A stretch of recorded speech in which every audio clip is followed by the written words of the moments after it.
Di tengah kota yang tak pernah tidur, di balik gemerlap gedung-gedung menjulang, ada satu malam yang diimpikan jutaan pasangan.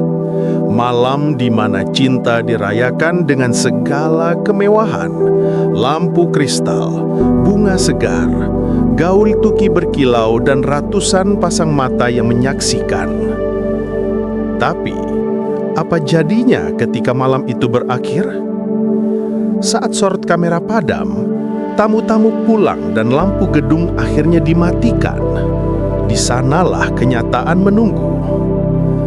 Dan kadang, kenyataan itu jauh berbeda dari mimpi. Di sebuah ballroom hotel bintang 5, musik orkestra mengalun pelan. Dina berdiri di pelaminan mengenakan gaun yang harganya setara dengan DP rumah sederhana. Mahkota kecil di kepalanya berkilau. Setiap sorot lampu membuatnya seperti putri dalam dongeng. Di sampingnya, Ardi tersenyum. Tapi senyum itu rapuh. Ia tahu tabungan 5 tahun habis dalam hitungan jam. Cicilan utang masih tersisa 24 bulan. Dan besok pagi, ia harus kembali ke toko sepeda motor, naik motor busut yang sering mogok di lampu merah. Tapi ia diam, karena Dina bahagia, dan demi kebahagiaan itu, ia rela memendam kegelisahan.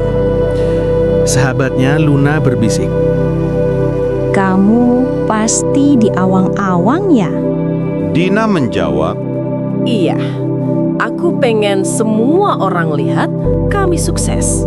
tapi ia lupa satu hal. Keberhasilan bukan diukur dari satu malam, tapi dari bagaimana kalian bertahan setelahnya. 6 minggu kemudian, Dina membuka pintu sebuah kontrakan di ujung gang sempit. Cat tembok mengelupas, lantai retak, bau lembab menusuk hidung. Ardi, kita tinggal di sini. Tanyanya.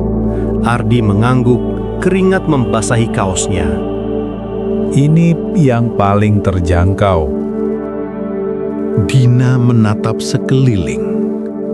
Di benaknya, ia membandingkan lampu kristal dibanding lampu neon kuning yang redup, meja prasmanan mewah dibanding kompor gas yang sering mati, ratusan tamu dibanding tetangga yang tak kenal namanya.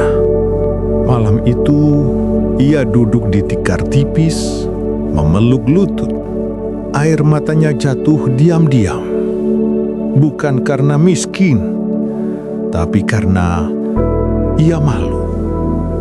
Ia membayangkan teman-temannya berkata, "Wah, pistanya, nikahnya megah banget, tapi kok tinggalnya di kontrakan begini?" Gengsi yang dulu ia banggakan, kini jadi beban yang menghancurkan harga dirinya. Suatu malam, hujan deras. Ardi pulang basah kuyup, mantelnya sobek, sepatunya bolong. Dina menyerahkan handuk, lalu tiba-tiba meledak. Aku nggak tahan hidup begini, Ardi. Aku kira setelah nikah kita bisa bahagia. Tapi ini jauh dari yang aku bayangin. Wadi menatapnya, lelah tapi jujur. Kamu yang minta pesta mewah, Den. Aku udah bilang, lebih baik uangnya buat bekal hidup. Tapi kamu bilang, orang-orang nanti ngomong kalau kita pelit. Dina terdiam. Kata-kata itu menghantamnya seperti petir. Ia teringat semua keputusan itu. Memilih catering mahal daripada DP rumah, sewa gedung premium daripada tabungan darurat, undangan eksklusif daripada cicilan motor yang lebih layak. Ia mengejar pengakuan, bukan kebahagiaan. Dan kini, harga yang harus dibayar jauh lebih mahal dari yang ia kira. Maaf, aku egois. Aku lebih peduli sama penilaian orang daripada kehidupan kita. Ardi tak marah. Ia hanya tersenyum lembut. Aku nggak butuh pesta megah, Din.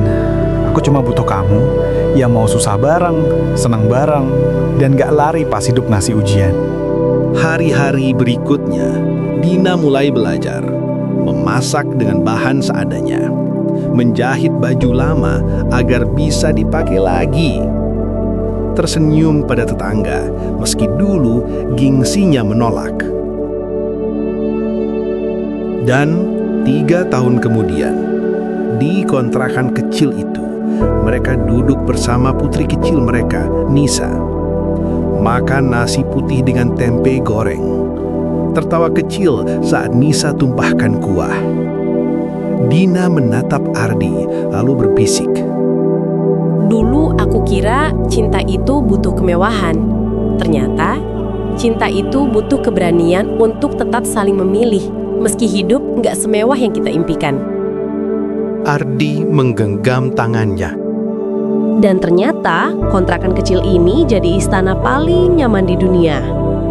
Pesan moral dari kisah ini yang bisa kita semua ambil hikmahnya yaitu, jangan jual masa depanmu demi gengsi satu malam. Karena pesta hanya berlangsung sehari, tapi kehidupan pernikahan berlangsung seumur hidup. Dan kebahagiaan sejati bukan lahir dari gemerlap yang membutakan, tapi dari dua hati yang memilih tetap bersama saat lampu kristal telah padam. Semoga kisah ini menyentuh hati dan menginspirasi banyak pasangan untuk memilih kebahagiaan nyata, bukan ilusi kemewahan.